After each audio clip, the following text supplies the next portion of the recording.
grande délégation composée du directeur général des Hauts-River Innov Service, M. Daniel Biana, digne fils du Congo central, vivant en France, s'est rendu le vendredi 8 mai 2026 dans la ville portuaire de Matadi afin de présenter des civilités aux autorités locales et d'exposer un projet d'amélioration de la sécurité routière destiné aux usagers et aux piétons de la ville. Congo, mais je suis allé un peu trop tôt en Europe où je vis depuis plus de 40 ans.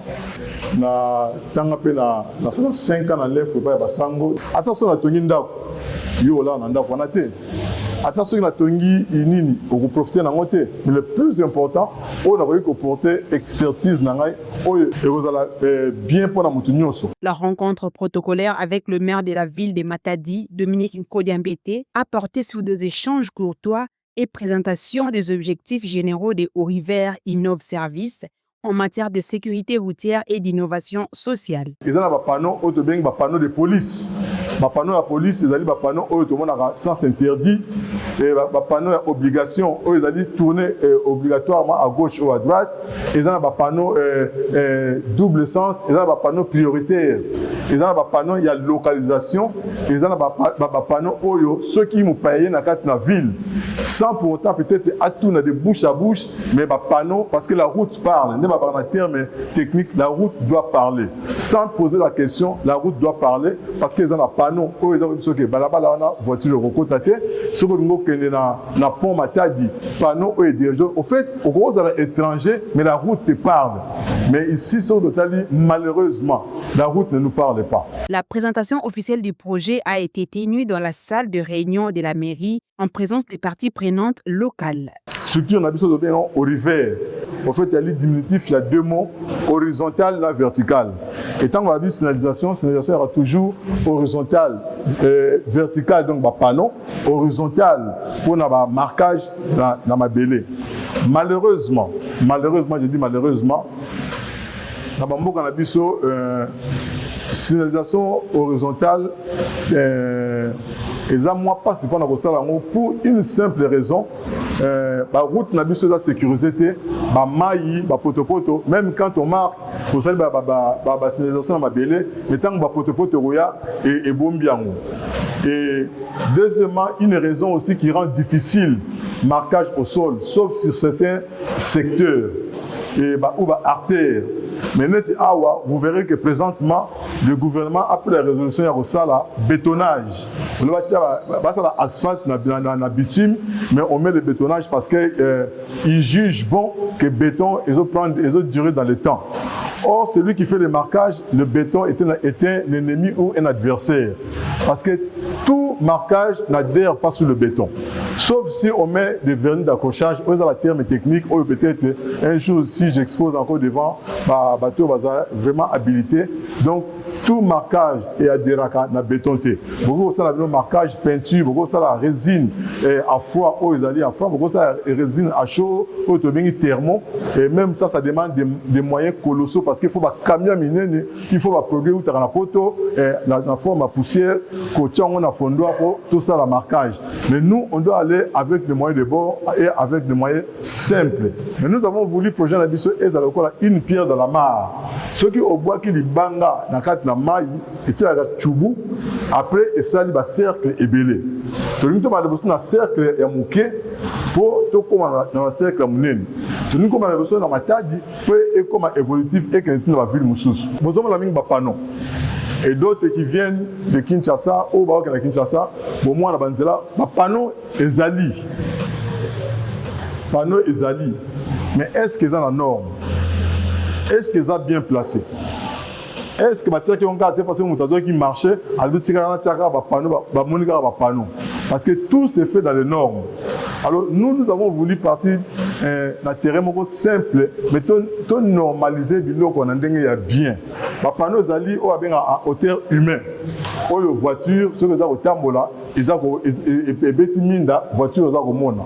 Panneaux monsieur zali, les chauffeurs, ils ont mona, donc ils ont un niveau où placer panneau. Mais les panneaux mingi, na udi Kinshasa, na Yeti, na comme na Matadi, na mon panneau, quelques panneaux pour ne pas causer la montée à Mabé, na mon quelques panneaux. Mais na ko qualifier ngo que eza na ba norme té. Tout simplement parce que ba panneau mingi basali triangle, basali soit rond, mais eza ba panneau auto beng ba panneau simple, ba panneau fade.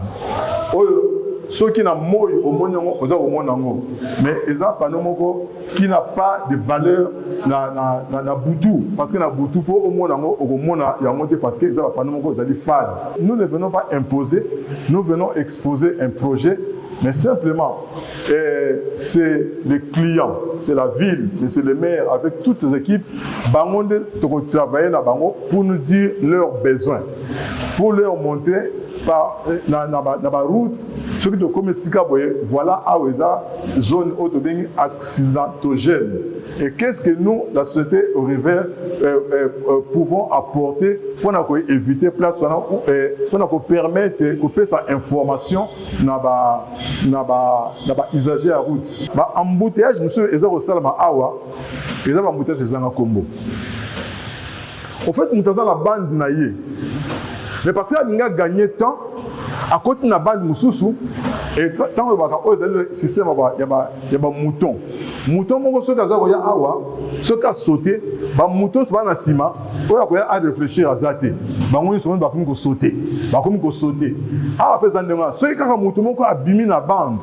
À côté de la bande oyo ils ont la voie inverse et ba tous ba côté embouteillage ça dit tout simplement parce qu'il y a un individu à se permettre abîmer la bande na alors que au demeurant na ba système ba panneau obso ngo stala pona ko mécanisme ko éviter tout entrée à balabala monene faut qu'on placer panneau il y a qu'on interdire deuxième voie sauf ceux qui ont 4 voies boutier panneau on a indiqué 2 voies il y a montée 2 voies il y a descendre et il y aura des agents de la police ou les agents que la mairie va mettre à disposition ceux qui au côté dans la balabala au moni panneau qui t'interdit sauf en cas de dépassement et au se rabattre na voie na yo. Mais ceux qui rapport au crayon aux la pressé, le policier a le droit de te verbaliser parce que déjà en amont ils ont la panneau où ils ont dit qu'interdire yo pour créer une deuxième bande montante alors qu'ils ont la voie descendante.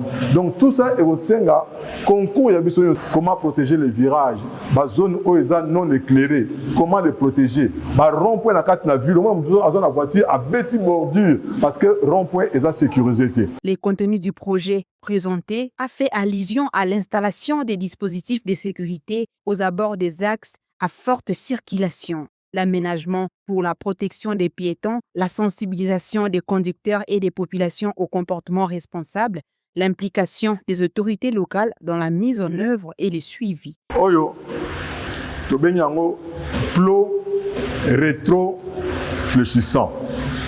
Mais eza ba modèle ébélé. Mais un modèle un peu plus spécial, un peu plus cher dans le marché. Nous sommes ba plo simple. Mais ils ont plo solaire. Alors ba plo simple, ils ont ba face voltaïque. Ils ont plo simple, ils ont boyer. Ceux qui voiture ont la boutou et beti minda et ba rétro fléchissant voiture chauffeur a comme on a quelque place wana eza ko suka wana eza pas plo simple mais nous avons jugé bon il y a représenter au lieu de la plo simple nous avons jugé bon il y a représenter mais oyo ils ont déjà chargé la moy se charger la moy au moins en boy na boutou au moins en boy. Donc quand tu arrives dans le virage normalement ce plo doit te conduire et marqué virage. Donc, tant qu'on a regarde au tiers pour la liboso mi ba donc chauffeur tant qu'on a regarde au fait ma plan eux a indiqué que kuna est comme na ravin. Mais na moi ils ont la boye. Parce que la moins visibilité est à ma casse. Mais la boutou et pas une lumière il y a un moyen comme ça. Donc on n'a pas besoin de les brancher.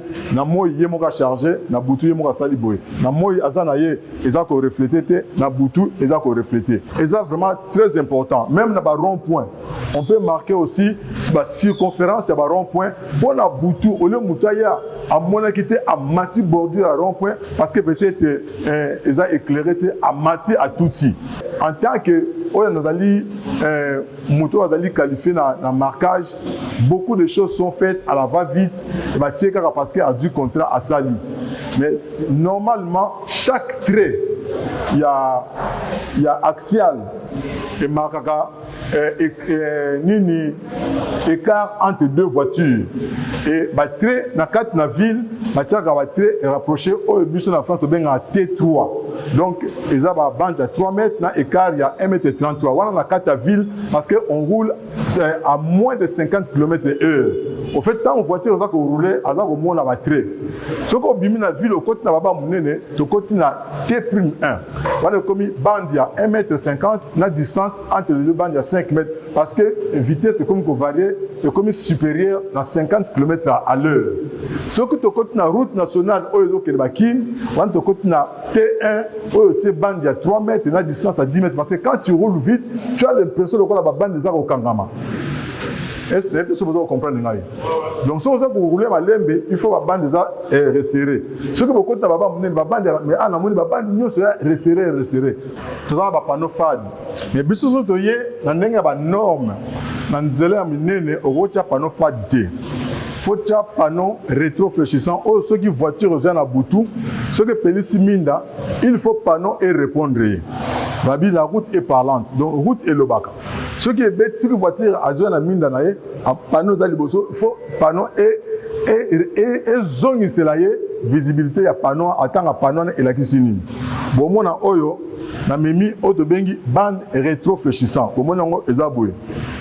Ba bande rétrofléchissant eza ba niveau ebele. Ce que na tina nzela il y a oyo que Kinshasa na rotia bande il y a classe 3.